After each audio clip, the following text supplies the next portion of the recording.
When you look at a couple of other documents that we found in the course of our research, one particularly compelling document was from June of 1994, originating out of the International Red Cross in Geneva. This particular document lays out 3 levels of pulsed radio frequency energy activity.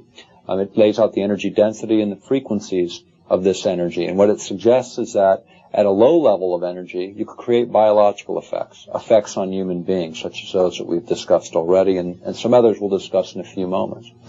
But it also lays out the whole idea of being able to create at a little higher energy level what's called bit errors in computers. This is where the information no longer flows smoothly through the computer circuitry. In fact, it causes computers to malfunction, and consequently the equipment depending on those computers malfunctions as well.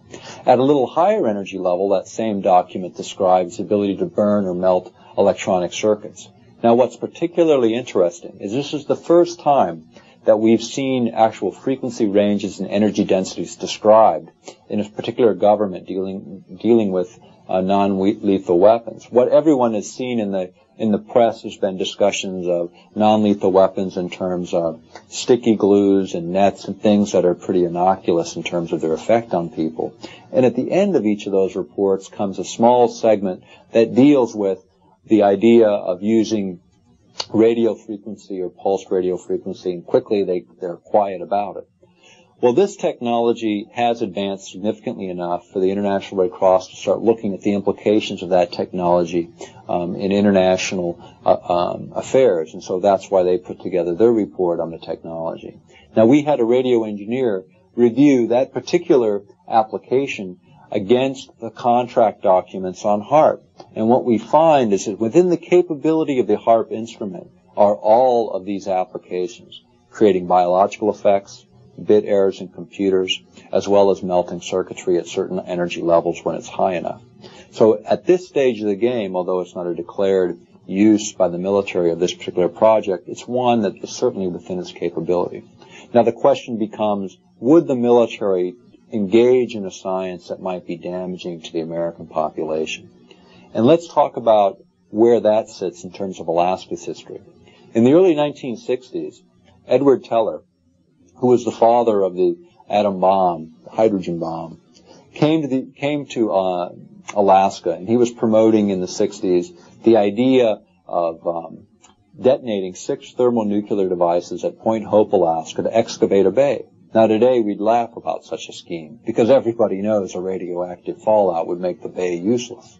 Yet, in the early 60s, Teller came to Alaska, proposed such a scheme under Project Chariot, which was an expose in a book called The Firecracker Boys. Now, what happened there is they also lined up with the University of Alaska Fairbanks, the same people that are working on the Haarp program.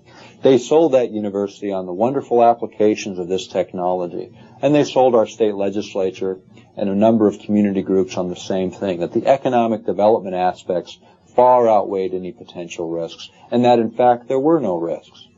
What happened then is 3 biological scientists associated with the University of Alaska stood in opposition to that project, along with native indigenous peoples of the North Slope, the Eskimos.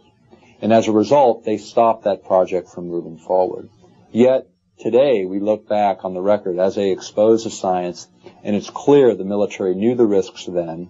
They were willing to engage in those risks in any event to further what they believed were important applications for national security, even though there might be what they call collateral damage in terms of Alaska and the people that live there. It's not an isolated incident, however. You look at mind control technologies, and you go back to the 70s. There was a report put together in 1975 by the United States Senate and United States House of Representatives. A committee was configured shortly after the Watergate events to investigate abuses by the Central Intelligence Agency, the CIA, within the boundaries of the United States. In that investigation, a project was uncovered called MK Ultra, which was the use of mind control technologies by the CIA for domestic purposes. Now, what was disclosed in the Senate hearings, and one of those hearings occurred August 3rd, 1977, is clearly in the record, was that you could take a situation where the CIA, supposedly doing work outside of the country, what they were doing within the country, among other things, were giving LSD to unconsenting people to look at the brain effects using hypnosis and a number of other psychological means for influencing behavior on American citizens without their consent. They were opening U.S. mail, they were infiltrating anti-war movement groups, all within the boundaries of the United States, on American citizens. Going back to the atomic age, you can think back on the tests that were conducted in Nevada at a time when they wanted to see what the effects of radiation would be on servicemen exposed to high levels of radiation. The military knew what many of those effects would be, and they knew, in fact, that many of those effects would be bad. Yet they went forward, sacrificing the few for what they believed was in the interest of the many, again, without consent. In Alaska, during the same period of time into the 50s, what was occurring there was the injection of radioactive materials in Alaska Native populations. Now, this in the last few weeks have been the subject of committee hearings in Washington, D.C., because the indigenous people of Alaska have launched a $400 million lawsuit against the federal government because, once again, they didn't ask for consent. They just went ahead and did it because they wanted to see how people living in northern regions would react to radioactive exposures. Now, these are just a few of the instances. Many other instances occur in our history where the question of the government's true intentions always need to be in the forefront of Americans. In terms of this particular technology, as it applies to Haarp, would the military engage in mind control technologies or behavioral change technologies on American populations? I think the answer to that is spoken best by Zbigniew Brzezinski, because his belief was absolutely yes. The only way that this kind of technology wouldn't be used in that way is with sufficient outcry by populations within the United States. Now, I want to draw your attention to a more recent document, a document put together by the United States Army, by the Strategic Studies Institute of the United States Army, and it's called The Revolution in Military Affairs and Conflicts Short of War. What this document shows and what it reveals is the idea that the technologies are advancing so rapidly in the military circles that it's behind the value structure of Americans. In other words, it doesn't line up with what we believe is correct and right for our government to be engaged in. The examples they give are new weapon systems that are capable of disabling aircraft at a distance, such as Haarp, where you can take down an aircraft with using radio frequencies and other radiations, microwave radiations, take out the avionics of an aircraft, causing it to crash. And they suggest that this might be useful in fighting terrorists and drug trafficking in the United States. And while most of us would agree that these activities certainly run counter to the best interest of the American population, what we would not agree on is that the idea of convicting and executing people who are thought to be breaking the law is an appropriate approach. I mean, in our country, we believe in due process of law, where someone's accused of a crime, brought to trial, tried and convicted by a jury of their peers. What we don't support in this country is the execution of people without fair trial. Now, if we have this technology that can take aircraft out, we certainly have the technology to track them to when they land and properly bring those people to justice, if in fact they're criminals. What happens if the plane we interdict in that instance just carries a group of tourists and the government denies knocking it out? It's not the kind of technology we'd like to see. And those are examples that are given in the Revolution in Military Affairs, Conflicts Short of War, which is a relatively recent document. Going a little further on that same line, we can talk about the idea of this technology being applied for other purposes. Within that document, they talk about the technological advances being similar to the changes between the invention of gunpowder and where the modern age of weaponry began. But when you look back on some of the technological applications and advancements, one of the other areas that they just explore in that government document, that U.S. Army document, is the use of transponders, of implants under the skin of servicemen for the specific use of tracking them if they're captured in a combat situation. And well, for servicemen, that may be a very useful technology and one that they would like available to them, and certainly they should have the right to choose that. But they go a little further, and they talk about the use of that technology for on business travelers traveling abroad, on the idea that once you cross over the boundaries of the United States, that maybe you'll get in a situation where you'll want to be extracted from a hostile environment with so many conflicts across the planet. Well, this may again be the case. It's something that should be chosen individually, because the ability to track people is, again, a violation of what we consider a right to privacy. But dropping back to mind control technologies for one moment, think about the idea of mind control technologies changing your behavior. Think about the First Amendment, the idea of freedom of speech, freedom of religion, and freedom of the press. All require first freedom of thought, freedom to feel what it is that you intend to feel, and not something imposed on you from some external force out of your control. What bothers me most about the revolution in military affairs is that the United States Army, in disclosing all of these technologies, then lays out sort of a scenario for how to change American values to more closely correlate to the introduction of new weapons technologies.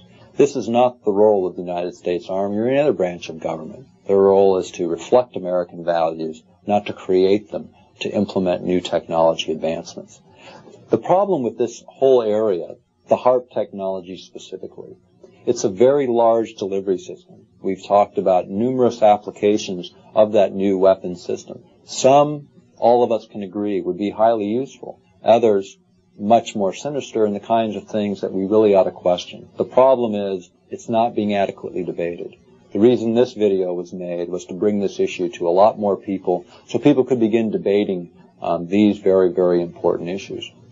Some of the other things that we need to talk about in the course of this technology is some of the more positive applications.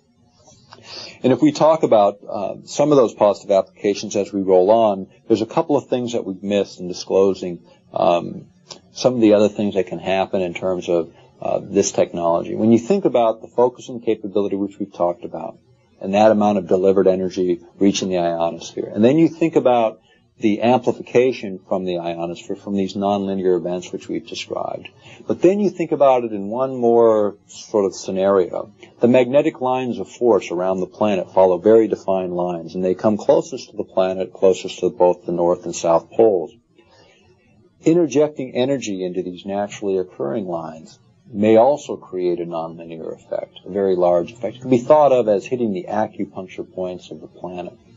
Our concern is right now the planet's undergoing significant change, releases of energy that are being manifested in obscure, unusual weather patterns, by way of example. It's also being displayed when you think of energy releases from the planet in volcanic activity and earthquakes, which are increasing in the terms of earthquakes in frequency, size, again demonstrating an energy release. Now what the Haarp program planners will tell you is not to worry. What we're doing with Haarp is a small amount of energy. But what we're suggesting is that small amount of energy, if it's resonated at just the right frequency, in just the right way, entering into those critical acupuncture points of the planet, that you may be able to create a huge nonlinear effect. And the question becomes is, how close are we to the last straw on the camel's back of what our planet can handle in energy releases? Have we already passed that point, and what we're seeing is just a continual release? And are we now going to inject even more power in the billions of watts range that's coherent, that's uniquely oriented to hit specific frequencies? Another particular point along this line is the Earth that was discovered resonates at 7.83 hertz, or cycles per second. That's well within the range of the operating frequencies of Haarp. What happens if they strike that note or play that harp in just the right way as to resonate with that frequency? Would it cause the kinds of things that Nikola Tesla envisioned back in the early 1900s? What he envisioned were very destructive forces being released. Or would it, in the more modern times, more closely resemble the ideas of non-linear effects that J.F. Gordon MacDonald from UCLA envisioned, which was the input of a small amount of energy that could release enormous amounts of energy across the planet? These are questions that haven't been adequately asked, and we believe can't adequately be modeled by computer models or the kind of models that universities and military establishments would seek to utilize. The problem here is we're talking about a system that has the potential for damaging our ionosphere, which belongs to the planet. It's what keeps this life happening on this planet. It has the potential for creating huge physiological effects in populations as either a side effect or an intentional effect of the science. All of these things need to be explored. There are no biological scientists attached to the front end of this project. Much different than the Chariot project of the past, where they wanted to detonate thermonuclear weapons. It was biologists that said, hey, wait, this is damaging, this is not a healthy thing.